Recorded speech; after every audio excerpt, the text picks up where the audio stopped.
नमस्कार, स्वराज एक्सप्रेस में आप सभी का स्वागत है। बात छत्तीसगढ़ की मैं हूं आपके साथ कविता पांडे और आज का हमारा मुद्दा है युवा लगाएंगे नया पार। छत्तीसगढ़ विधानसभा चुनाव में इस बार युवाओं की अहमियत जो है वो बढ़ गई है, क्योंकि जहां 48 लाख युवा पहले से वोटर है, वहीं 4,43,000 युवा पहली बार वोट डालेंगे। ऐसे में कांग्रेस और बीजेपी की चुनावी रणनीति में युवा फोकस में है। कांग्रेस जहां युवाओं को साधने के लिए भूपेश सरकार की कामों को उपलब्धियों के रूप में पेश कर रही है, वहीं बीजेपी युवाओं के बीच जाने के लिए राज्य सरकार की खामियों को आधार बना रही है। देखिए खास रिपोर्ट और इसी पर आगे चर्चा करेंगे। कांग्रेस सांसद राहुल गांधी 2 सितंबर को छत्तीसगढ़ की राजधानी रायपुर के दौरे पर आ रहे हैं। वह यहां आयोजित युवा सम्मेलन को संबोधित करेंगे। प्रदेश में कुछ महीने बाद विधानसभा के चुनाव होने वाले हैं, जिसे देखते हुए सत्ताधारी पार्टी कांग्रेस की नजर यूथ वोट बैंक पर है। माना जाता है कि युवा मतदाता प्रदेश में किसी भी पार्टी की जीत हार का गणित बदल सकते हैं।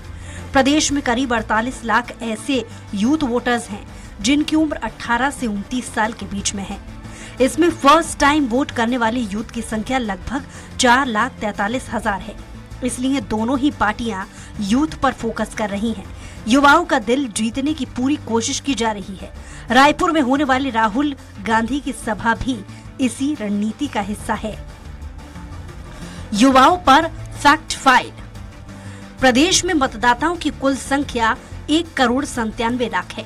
पुरुष मतदाता 98,02,000, महिला मतदाता 98,05,000, दिव्यांग 1,47,000, थर्ड जेंडर मतदाता 762, फर्स्ट टाइम वोटर्स 4,43,000, 18 से 29 साल के बीच वोटर्स लगभग 48 लाख।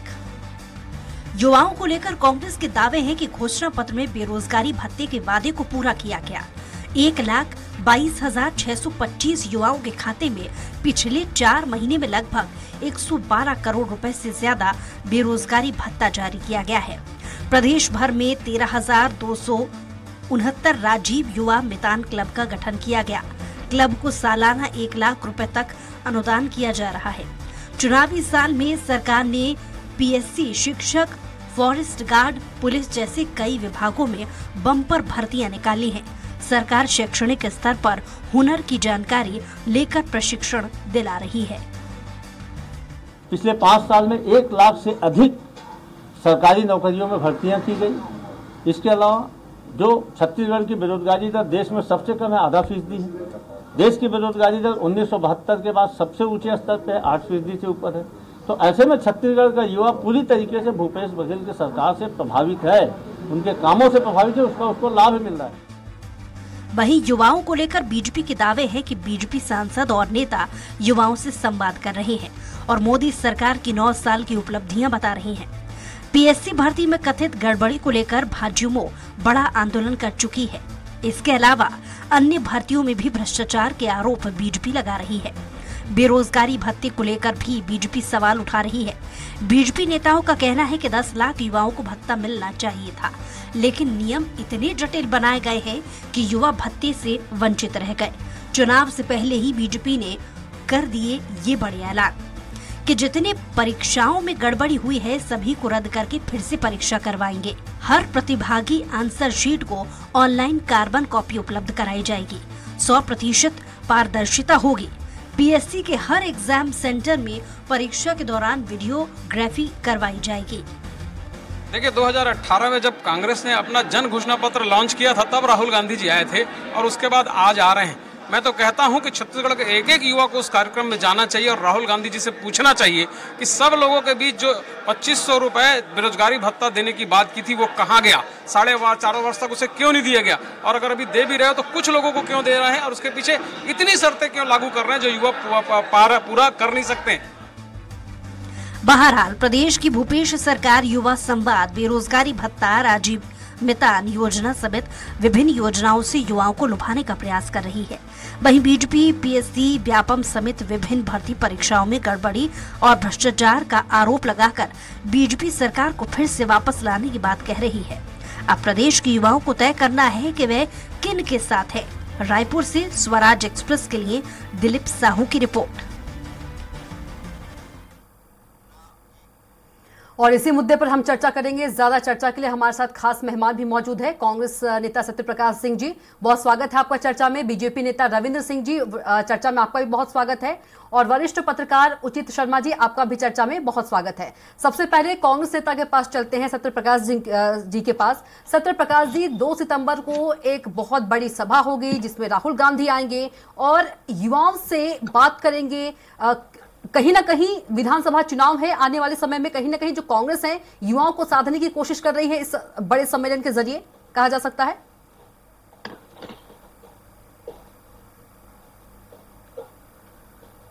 देखिए कविता जी, जो आपने कहा कि इस सम्मेलन के जरिए युवाओं को साधने की कोशिश की जाएगी, तो इसका मैं समर्थन नहीं करूंगा जी, क्योंकि हमको युवाओं को साधने की जरूरत नहीं है। ये चुनाव के तहत देखते हुए हम ऐसे जुमलेबाजी नहीं करते या झूठबाजी नहीं करते, जो बीजेपी ने पिछले 15 साल में किया। और केंद्र की बात बस मैं इंटरप्ट करूंगी, आपने स्टार्ट ही किया इंटरप्ट, इसलिए मैं करूंगी। सत्यप्रकाश जी, मैं इंटरप्ट इसलिए करूंगी, मैंने साधने का वर्ड इसलिए कहा क्योंकि बीजेपी भी कह रही है कि जब घोषणा पत्र जारी किया था तब राहुल गांधी आए थे और अब राहुल गांधी आ रहे हैं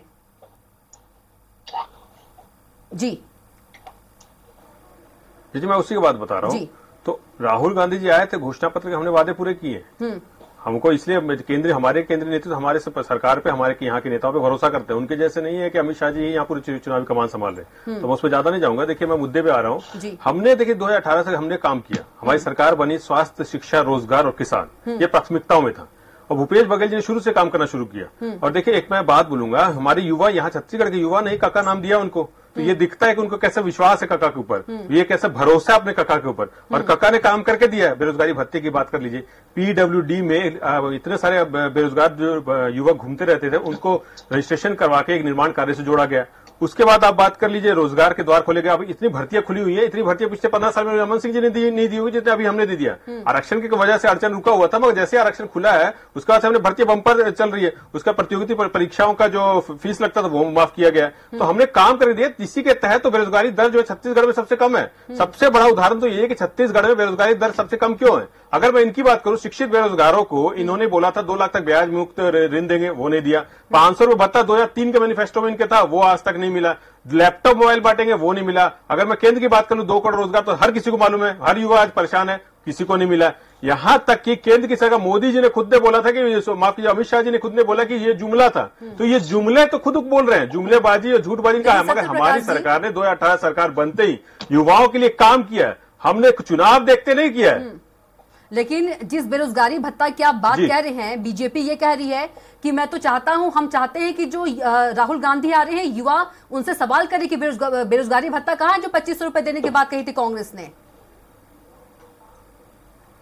अरे कविता जी, देखिए, मैं वही बोल रहा हूँ, युवा तो पूछ ही रहा है। युवा तो पिछले 15 साल में बोला 2003 के मैनिफेस्टो में 500 रुपए भत्ता था। युवा तो सवाल कर ही रहा है, तभी तो युवा उनको भरोसा नहीं कर रहा ना। युवाओं को मालूम है कैसे छला गया। आज युवाओं को मालूम है, भरोसा है, विश्वास है भूपेश बघेल जी को, अपने काका के ऊपर, उन्होंने काम करके दिया है, युवाओं के लिए काम किया। देखिए, मैं जैसे 12 बोलो, बेरोजगारी दर क्यों कम है यहाँ पे, सबसे बड़ी बात वही, द्वार खुले हुए। आप देखिए, रोजगार के द्वार खुले, डेली अगर आप अखबार देखिएगा, हर विभाग में वैकेंसी निकली हुई है। कैसे हो रहा है, ये किसने करके दिखाया। आप 15 साल की बात कर लिए, 15 साल में युवा, अगर सीएम हाउस के बाहर एक दिव्यांग ने नौकरी की मांग करते हुए अपने आप को आत्मदाह कर लिया था, उसका रमन सिंह जी का बयान आया था कि ऐसी घटनाएं होती रहती है। तो ये उस समय के मुख्यमंत्री, जो आज मुख्यमंत्री है, उनको काका से संबोधित किया जा रहा है, और उन्होंने काम करके दिया युवाओं के तहत। युवाओं के, और मैं बात बोलूंगा, युवाओं के लिए हमारे भूपेश बघेल जी, हमारे माननीय मुख्यमंत्री जी ने बोला जितनी रोजगार हो सके उनको दीजिए। इसीलिए पिछले अगर 4.5 पौने 5 साल बात करूं, उनको प्रत्यक्ष अप्रत्यक्ष रूप से 5 लाख से ज्यादा नौकरियां हमने दी है। और अगर मैं केंद्र सरकार की बात करूं, पिछले 9 साल में 5 लाख नौकरी भी नहीं दी है। यहां तक कि 23 लाख पद विभिन्न विभागों में केंद्र सरकार के खाली पड़े हैं। यहां तक कि फिर एक सर्कुलर निकल जाता है कि नौकरियां नहीं दे सकते क्योंकि हमारे पास फंड नहीं है। मगर हमारे मुख्यमंत्री जी बोलते हैं हमको पैसा कर्जा लेना पड़ेगा किसानों के लिए, युवाओं के लिए, महिलाओं के लिए, तो हम लेंगे, उसमें हम पीछे नहीं हटेंगे। तो उसी के तहत हम काम कर रहे हैं, युवाओं को जोड़ रहे हैं, युवाओं को नौकरी दे रहे हैं, युवाओं को खुशहाल कर रहे हैं। अभी भी आप बात कर लिए, अभी भी एक भी युवा अगर आपको मिल जाए कि उसको नौकरी नहीं मिली है, तो ऐसा हो ही नहीं सकता। और एक बात मैं और बोलूंगा, इनके समय में PMT के पेपर मार्केट में बिकते थे। इनके समय में अगर 15 साल कितने PSC पेपर ये करा पाए होंगे बता दें, हमने कितने किए देख ले। तो इनके समय में क्या युवाओं की हालत है सबके सामने, आत्मदाह करते थे, ये हालात थे। नौकरियां मांगने लाठियों से बरसाते थे, लाठी मिलती थी इनको, नौकरी मांगनी थी, सड़कों पर युवा उतरते थे, लाठियां मिलती थी। तो इनके समय के युवा और आज की युवा खुशहाल युवा है, किसान खुशहाल है, महिलाएं खुशहाल है। तो हमारी सरकार ने काम किया है, इसीलिए बोलते ना, युवा खुद बोल रहा है, भूपेश है तो भरोसा है, कक्का है तो भरोसा है। आप कोरोना के समय में देख लीजिए, जो उन्होंने मांगे कि कोरोना के समय विश्वविद्यालय की बात हो, एग्जाम की बात हो, वो हमारे भूपेश बघेल जी ने करके दिखाया, उनकी मांगों को पूरा किया। अभी भी देखिए, अभी भी कुछ दिन पहले घोषणा की है कि जो बसें में फ्री मिलेगा, जो बच्चे जाएंगे, तो हमने जो काम किया है। जो कांग्रेस ऊपर बीजेपी के आरोप है सारे झूठे हैं। रविंद्र जी, सत्य प्रकाश जी कह रहे हैं कि जो कक्का है तो भरोसा है, भूपेश है तो भरोसा है। हकीकत है कक्का है तो भ्रष्टाचार है। अब सबसे बड़ी बात है, प्रश्न आपने पूछा छत्तीसगढ़ के युवाओं के लिए, ये कहाँ चले गए मोदी जी में, कहाँ चले गए 15 साल में, और कहाँ क्या गिनाने लगे। अब मैं इनकी पोल पट्टी खोलता हूँ। सबसे बड़ी बात, ये क्या बोल रहे हैं, छत्तीसगढ़ में बेरोजगारी दर सबसे कम है। अब मैं बता रहा हूँ, CMIE की डाटा वो दिखाती है कि छत्तीसगढ़ में 0.5% है। अब CMIE क्या है, ये विधानसभा का प्रश्न है ना, मैं नहीं कह रहा हूँ। 1976 की एक स्थापित संस्था है, जो एक प्राइवेट लिमिटेड कंपनी है। मजे की बात, जब उमेश पटेल जवाब दे रहे थे तो अजय चंद्राकर जी ने कहा इस डाटा को क्या सरकार मान्यता देती है। उमेश पटेल जी ने कहा CMIE की डाटा को सरकार मान्यता नहीं देती है। मनमोहन सिंह के समय NSSO का डाटा आता था। तो जिस डाटा को ये दिखा के 0.5% बोलते हैं, जिसको इसी राज्य सरकार मान्यता नहीं देती, उसमें गर्व करते हैं, उसमें 5-5 करोड़ का विज्ञापन देते हैं, तो किसको भ्रमित कर रहे हैं? जिस संस्था के डाटा को ये मानते नहीं, भ्रमित कौन कर रहा है? अब रही बात, अब मैं बताता हूँ कांग्रेस और बेरोजगारी और युवा वर्ग कैसे एक दूसरे के लिए अभिशप्त है।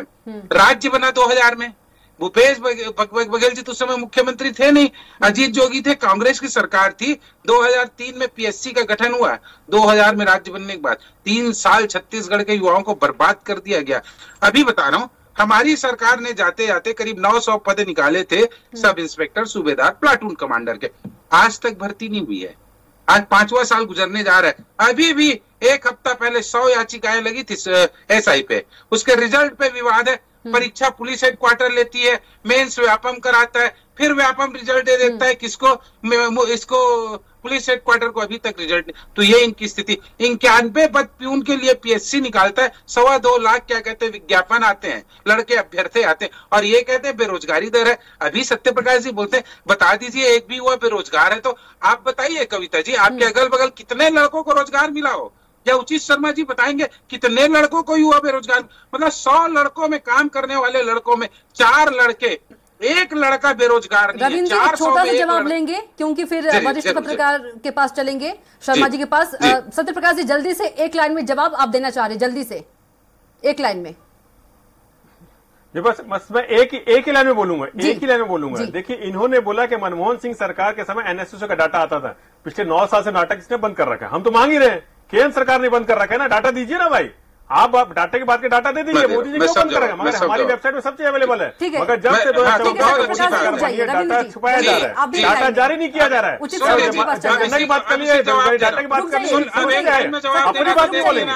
उचित शर्मा जी के पास चलना है, जल्दी से रविंद्र जी एक लाइन में आप भी।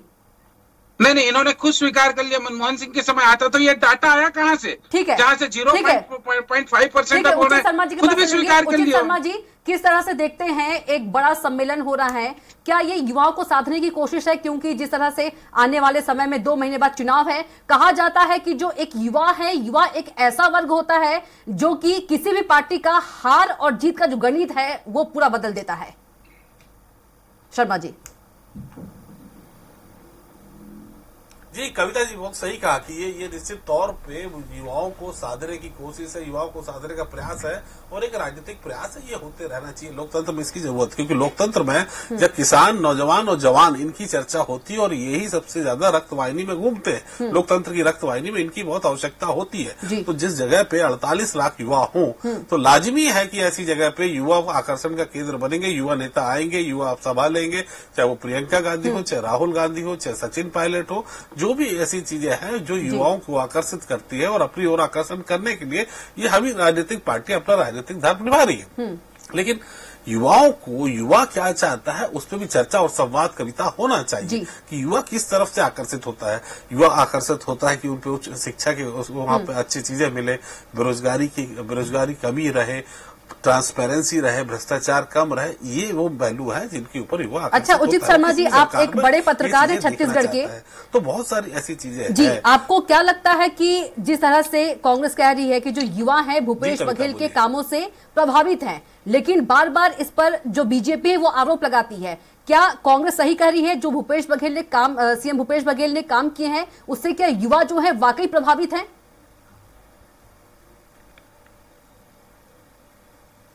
देखिए ये कह पाना तो मुश्किल होगा कि वो एक गारंटी के साथ कि युवा बहुत प्रभावित है, युवा बहुत कुछ देख रहा है, युवा आपका व्यापम भी देख रहा है, युवा आपका पीएससी भी देख रहा है, युवा आपकी ईडी भी देख रहे हैं, युवा आपका करप्शन भी देख रहा है, युवा आपके सारे घोटाले भी देख रहे हैं, ट्रांसपेरेंसी में किस तरीके से कमी आई है वो भी देख रहे हैं, वो सब देख रहा है युवा। तो आप कैसे गारंटी से कह सकते हैं कि युवा हमारी तरफ आकर्षित है? ये तो 2023 नवंबर में देखने को पता चलेगा कि युवा कितना आपसे आकर्षित है, कितना नहीं है। ये किसी भी राजनीतिक दल के साथ होता है, मगर इन आंकड़ों पर जो राजनीति होती है बड़े अचंभे पैदा करने वाली रहती है। देखिए जिस सीएमआई का डेटा आप बोल रहे हैं, पहले से तो सीएमआई जो है वो केंद्र सरकार को भी वो सलाह देती है, बहुत सारे मामले में वो वित्त आयोग को भी सलाह देती है, बहुत सलाह उनकी मानी भी जाती है। लेकिन सीएमआई की आंकड़े जो सरकारें जब छत्तीसगढ़ में दिखा रही हैं और वही जो क्वांटिफाइबल डेटा है आरक्षण का उसको छुपा रही है, तो ये तो राजनीति हो गई ना, इसमें तो राजनीति का कारण हो गया। वही सीएमआई का आंकड़ा आप प्राइवेट कंपनी का दिखाने को तैयार है, लेकिन क्वांटिफाइबल जब सदन में मांग रहा है आपसे विपक्ष तो आप दिखाने को तैयार नहीं है, तो ये राजनीति है। वही सीएमआई का आंकड़ा आप हंसी उड़ा रहे भारतीय जनता पार्टी इस आंकड़े की, वहीं पे आपको मालूम होगा आपके मध्य प्रदेश में अगर बेरोजगारी की दर सेकंड नंबर में अगर कोई है तो मध्य प्रदेश, तो वहां पटाखे फोड़े जा रहे हैं। भारतीय जनता पार्टी वहां पटाखे फोड़ रही है, छत्तीसगढ़ में उसका खिलवाड़ हो रही है उसी डेटा पे, उसी सीएमआई के डेटा पे। तो ये दोहरे मापदंड क्यों? तो इसकी तफ्तीश होनी चाहिए, पूरी डिटेल होनी चाहिए कि आखिर हकीकत है क्या। मैं नहीं मानता कि आधा % जो वो आंकड़े दे रहे हैं उससे कम से कम मैं तो सहमत नहीं हूं कि बेरोजगारी दर खत्म हो गई। लेकिन भूपेश बघेल के अपने प्रयास है, उनके राजीव मितान योजना है, बेरोजगारी भत्ता है, जो अपनी कोशिशें हैं वो जो कर रहे हैं, राजनीतिक तौर पर मुखिया होने के नाते वो जो कोशिशें कर सकते हैं वो उनकी कोशिश कर रहे हैं। वो भत्ते के रूप में जो कोशिश कर रहे हैं, वो बात अलग है कि वो 5वें वर्ष जो प्रवेश कर चुके तब उन्होंने इसको देने का प्रयास किया, कोशिश की, कितना सफल है, कितने लोग को दे पा रहे हैं, कहीं उल्टा प्रयोग ना पड़ जाए कि बेरोजगारी भत्ता मिल रहा है 5% लोग को और 95% आपसे नाराज हो रहे हैं, तो ये आने वाले चुनाव में कहीं ये गलत पैतरा ना हो जाए, इसकी भी गुंजाइश कहीं ना कहीं बनती। कविता जी, सत्य प्रकाश जी क्या कुछ कहेंगे? जी देखिए, जैसे उसी समय जी ने अच्छा याद दिलाया मेरे को, मैं भी भूल गया था। इनका जो दोहरा चरित्र है सीएमआई डाटा के इन्होंने खुद में बता दिया। तो ये मैं एक चीज और बोलूंगा, रविंद्र सिंह जी यहाँ बैठे हुए हैं कि भाई सीएमआई जो डाटा है वो अगर हमारी सरकार बता रही है कि इतना बेरोजगारी दर कम है, तो हम मांग करते हैं, हमारे मुख्यमंत्री जी भी मांग किए थे जब इन्होंने बीजेपी लोगों ने सवाल उठाया था इसके ऊपर, तब ये हमारे मुख्यमंत्री जी ने तो मांग किया ही था कि मोदी जी स्वयं दिल्ली से आंकड़ा भेज दे। भाई आप आंकड़ा क्यों नहीं जारी कर रहे?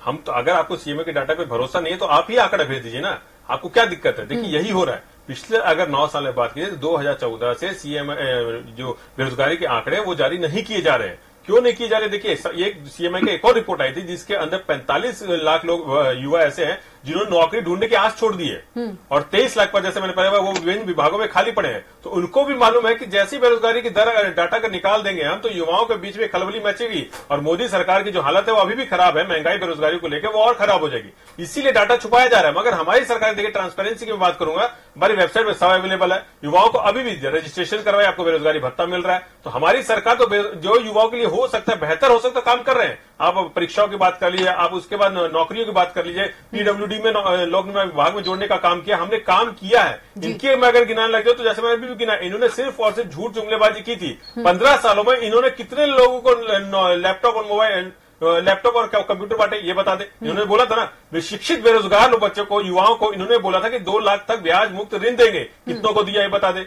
उसके बाद अगर बात करें, इन्होंने ये भी बोला था कि जितने भी युवा होंगे उनको हम नौकरियों के लिए द्वार खोलेंगे, अधिक से अधिक होगा। अगर हमने 5 साल में 5 लाख नौकरी देने का एक मिशन बनाया है, ये पहली बार हुआ छत्तीसगढ़ में कि एक रोजगार मिशन बना गया, तो ये हमारी सरकार कर रही है ना, वही तो बोल रहा हूं। मगर इनको तकलीफ यही हो रही है कि युवा जो नजदीक आ रहे हैं, युवा जो भरोसा कर रहे हैं मुख्यमंत्री जी के ऊपर, सरकार के ऊपर, तो इनको तकलीफ हो रही है। देखिए 15 साल इन्होंने युवाओं को कुछ नहीं किया, सिर्फ सिर्फ रूम में, एसी रूम में बैठ के ट्वीट किया, अलग अलग बातें की, बयानबाजी की है। रमन सिंह जी अपने रूम से बाहर नहीं निकलते थे, उन्होंने सिर्फ और सिर्फ यही बोला है कि ये सब होता रहता है। और हमारी सरकार जो हमारे मुख्यमंत्री युवाओं के बीच में जा रही है, युवाओं से संवाद कर रहे हैं। जी मुझे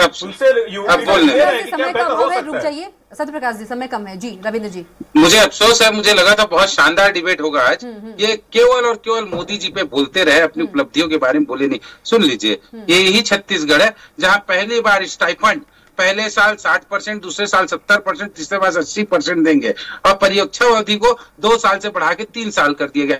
ये बेरोजगारों के साथ अन्याय किसने किया? छात्रावास अधीक्षक जो परीक्षा पीएचसी ले रही थी, इसके पहले व्यापम भर्ती करती थी, अचानक निरस्त कर दिया गया। बिजली विभाग के सिलेक्टेड लोगों को नौकरी से रोक दिया गया। उसके अलावा जूनियर इंजीनियर जल संसाधन विभाग की परीक्षा कोर्ट में है। अरे किसकी बात कर रहे हैं? कौन से युवाओं की बात कर रहे हैं? कहाँ मोदी जी में चले जाते हैं? आपकी सरकार की बताइए, आप क्या करने चाह रहे हैं? अभी सब इंस्पेक्टर के लड़के निकले, उनको डंडा मारा गया FIR।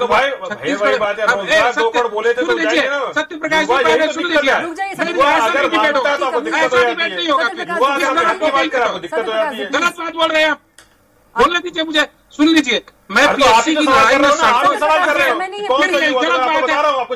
शर्मा जी के पास भी चलना है प्लीज, जल्दी से, समय नहीं है, जल्दी से। मैं सीधी से, मैंने इस पीएससी की पूरी लड़ाई को लड़ा है, बेरोजगारों को, लड़कों को देखा है मैंने कि छत्तीसगढ़ में क्या हुआ क्या नहीं हुआ, आज किस तरह से भर्ती पे आरोप लग रहे हैं, उसको ना देख लीजिए। मैं ये कह रहा हूँ कि विज्ञापन, पहले ही मैंने कहा 35 साल से 40 साल यदि किसी ने किया था ना लड़कों की उम्र, तो डॉक्टर रमन सिंह की सरकार ने किया था। 3 साल इन्होंने भर्ती नहीं किया। पीएससी का गठन राज्य के गठन के बाद होता, 3 पीढ़ियां बर्बाद की है इन्होंने, कांग्रेस ने पहले। और अभी भी कोई ये नहीं है, केवल भ्रष्टाचार का बोलते हैं, प्रूफ लाके दे लड़के। अरे सूचना के अधिकार से दस्तावेज मिलेगा, वो लड़के आरोप लगा रहे हैं, आपको जांच कराने में तकलीफ है। डॉक्टर रमन सिंह ने एक लास्ट लाइन बोल रहा हूँ, डॉक्टर रमन सिंह जी ने अशोक दरबारी को सिंगल लाइन कैबिनेट में सस्पेंड किया था। भूपेश बघेल जी ने आज तक पीएससी के विरुद्ध कोई कदम नहीं उठाया। यही अंतर है भाजपा और कांग्रेस की सरकार में। ठीक है, उचित शर्मा जी, लास्ट प्रतिक्रिया प्लीज, जल्दी से। जी कविता जी, आपका सवाल क्या है? जी, दोनों का आपने सुना, क्या कुछ कंक्लूजन निकालेंगे आप?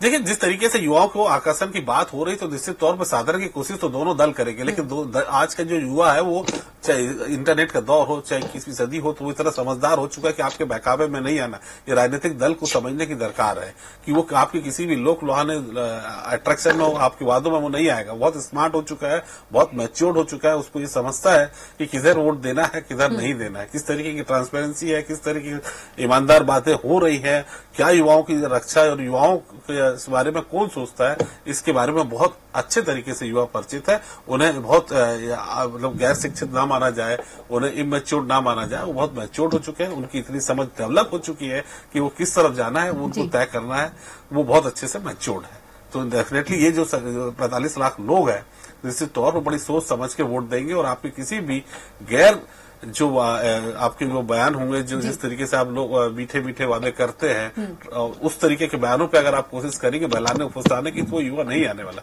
वो बहुत मैच्योर्ड हो चुका है इस बार युवा। बिल्कुल, मीठे मीठे वादे नहीं चाहिए, काम चाहिए युवाओं को। जी ठीक है, सत्य प्रकाश जी आपका बहुत धन्यवाद चर्चा में जुड़ने के लिए, और रविंद्र जी आपका बहुत धन्यवाद चर्चा में जुड़ने के लिए, उचित शर्मा जी आपका बहुत धन्यवाद चर्चा में जुड़ने के लिए। तो आज का हमारा मुद्दा था युवा लगाएंगे नया पार। फिलहाल के लिए खास कार्यक्रम में इतना ही। आप देखते रहिए स्वराज एक्सप्रेस। नमस्कार।